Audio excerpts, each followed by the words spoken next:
신당 정춘생입니다. 김용빈 사무총장님. 네. 김건희 여사에 대해서 사인이기 때문에 처벌할 수 없다고 하셨습니까? 네. 윤석열 대통령은 지난 박근혜 정부 국정농단 수사 시에 최순실, 박근혜의 관계를 경제공동체 논리를 동원해서 처벌했습니다. 윤석열 대통령과 김건희 씨는 부부 아닙니까? 네. 더한 공동체 아닙니까? 질의 이어가겠습니다. 명태균 씨에 관해서 질의하겠습니다. 명태균 씨는 지난 10월 6일 모 언론과의 인터뷰에서 내가 했던 말이 20분의 1도 안 나왔다. 입 열면 진짜 뒤집힌다. 내가 감옥 들어가면 한 달 만에 이 정권 무너질 것이라고 했습니다. 또 7일 밤 보도된 모 언론과의 인터뷰에서 내가 검찰 조사를 받게 되면 잡아 넣을 건지 한 달이면 하야하고 탄핵일 텐데 감당되겠나? 라고 경고했습니다. 그만큼 대통령 부부와 밀접한 관계에 있고 이 정권의 리스크를 손에 쥐고 있다는 뜻으로 들립니다. 자료 한번 보겠습니다. 명태균 씨가 운영하는 미래한국연구소가 선관위로부터 고발 또는 과태료 조치를 받은 내역들입니다. 무려 8차례에 걸쳐 고발 및 과태료 경고 조치를 받았습니다. 위반 유형을 보면 표본의 대표성 미확보, 허위자료 제출, 자료 미보관 등으로 선관위로부터 수차례 고발을 당했습니다. 즉 여론 조작의 가능성이 있다는 것입니다. 이게 얼마나 심각한 사안인지 사무총장님 알고 계시죠? 네. 다음 자료 보시겠습니다. 명태균 씨는 지난 2021년 4월부터 2022년 3월 8일까지 대선 직전까지 대선과 관련하여 총 81차례 여론조사를 진행합니다. 공표된 여론조사 58건 외에도 자체 조사 14건, 대선 직전에는 매일매일 3,000명 이상의 면밀 조사도 9차례 실시합니다. 총 금액 3억 7,520만 원에 달하는 규모입니다. 윤석열 당시 검찰총장은 21년 3월 4일 검찰총장직을 그만두고 야인이 되었습니다. 그 직후인 3월 27일 여론조사가 하나 발표되는데요. 윤석열 대세론의 시발점이 되었던 그 문제의 여론조사입니다. 표를 보시겠습니다. 2021년 3월 27일 미래한국연구소의 의뢰로 조사된 여론조사에 의하면 시간 관계상 존칭은 생략하겠습니다. 윤석열 40.5, 이재명 18.8, 무려 21.7%의 차이로 격차가 벌어집니다. 그런데 비슷한 시기엔 갤럽 조사에서는 윤석열 23%, 이재명 23% 동률로 나옵니다. 표 2번 보시겠습니다. 미래한국 6월달 조사입니다. 미래한국연구소에서 조사한 여론조사에서는 윤석열 39.1, 이재명 26.2, 12.9%의 차이가 납니다. 갤럽 조사에서는 오히려 윤석열 21%, 이재명 24%, 오히려 이재명 후보가 1위로 나옵니다. 공신력 있는 여론조사 업체의 결과를 뒤집는 그것도 이렇게 큰 격차로 윤석열 후보 지지율이 높다는 것은 여론조사가 왜곡 내지 조작됐다는 방증입니다.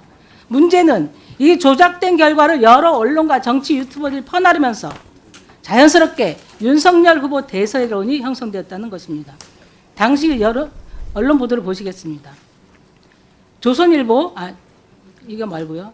머니투데이 보십시오. 3월 28일 윤석열, 이재명과 양자 대결시 20% 앞서 타자 대결서도 40% 돌파. 비슷한 시기 3월달 아시아경제에서는 차기 대선 주자 선호도 윤석열 40.5% 2위. 다 아까 얘기한 미래한국연구소 조사를 근거로 한 보도들입니다.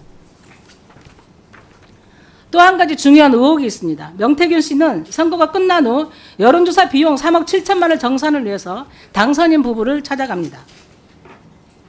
그런데 비용 정산 대신 2022년 창원 의창 보궐선거에서 김영선 공천권을 갖고 옵니다. 그런 증언들이 나오고 있습니다.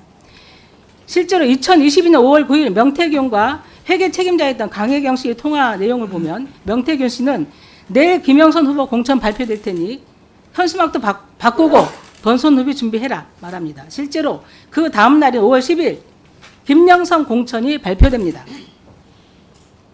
이 얘기가 뭐겠습니까? 명태균이 김영선 공천권을 여론조사의 대가로 받았다는 것입니다. 미래한국연구소가 실시한 81차례 여론조사 비용은 선관위 회계에 국민의힘 선관위 보고된 국민의힘 회계 보고서에 어디에도 기재되어 있지 않습니다. 쉽게 정리를 하면 윤석열 후보가 명태관한테서 3억 7천만 원을 달하는 여론조사를 무상으로 제공받았습니다. 이 과정에서 여론 조작을 통해 윤석열 대선론이 형성되고 그 덕분에 윤석열 후보가 국민의힘 대선 후보 경선에서 승리합니다. 결국 대통령으로 당선되었습니다. 그 대가로 윤석열 대통령은 22년 6월 실시된 창원 의창 보궐선거에서 아무런 연고도 없는 김영선 후보를 공천했다는 의혹을 받고 있습니다. 다음 자료 보시겠습니다. 대통령 부부의 각종 의혹에 대한 법 위반 사항을 정리해 봤습니다. 이것은 제 개인의 의견이 아니라 공직선거법 전문 변호사의 자문을 거친 것임을 말씀드립니다. 첫째, 정치자금법 제45조 위반입니다. 정치자금 부정수수죄에 해당되고 5년 이하의 징역 또는 1천만 원 이하의 벌금에 처할 수 있습니다. 둘째, 공직선거법 제47조의 이 위반입니다. 누구든지 정당의 특정인을 후보자로 추천하는 일과 관련해 금품이나 재산상의 이익 또는 공사의 직을 제공하면 5년 이하의 징역 또는 3천만 원 이하의 벌금에 처할 수 있습니다. 셋째, 형법 제129조 위반입니다. 공무원 또는 중재인이 될 자가 청탁을 받고 뇌물을 수수했을 경우 3년 이하의 징역 또는 7년 이하의 자격정지에 처할 수 있습니다. 특히 수뢰액이 1억 원 이상인 경우 특가법에 따라 가중처벌을 받습니다. 명태균 씨의 말이 사실이라면 대통령 부부의 수뢰액은 3억 7천만 원에 해당되기 때문에 무기 또는 10년 이상의 징역입니다. 당선 무효형에 받을 수 있는 사안입니다. 사무총장은 이런 위법행위에 대해서 어떤 의견인지 말씀해 주십시오.